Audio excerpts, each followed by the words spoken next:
बालिश पोरकट उठवळ राहुल गांधी म्हणतो, पश्चिम बंगालमध्ये आणि आसाममध्ये मतचोरी झालेली आहे. ममता बॅनर्जीच्या मताशी संमत आहे. पण तोच त्याच्याच व्हिडिओ प्रसिद्ध आहे.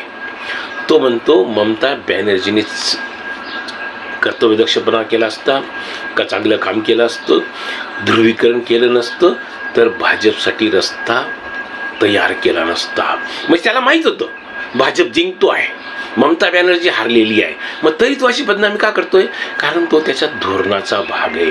तो हिंदू विरोधी आहे, तो भाजप विरोधी आहे, तो मोदी विरोधी आहे, तो संघ विरोधी आहे, तो सावरकर विरोधी आहे. म्हणून मग बदनामी करण्यासाठी तो करतो आहे. पण त्यालाही माहीत आहे बंगालमध्ये ममताच्या कुकर्माच्या फळामुळे तिची सत्ता गेलेली आहे.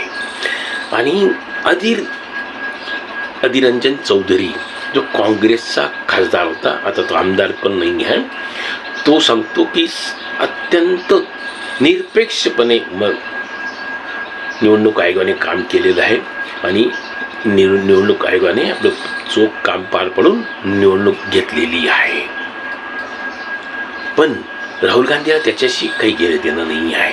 तिथले काँग्रेसचे कार्यकर्ते नेते आनंदी आहेत, कारण त्यांचे कार्यालय ममता बॅनर्जीच्या पक्षाच्या गुंडांनी बळकावलेले होते, ते त्यांना मिळालेले आहेत.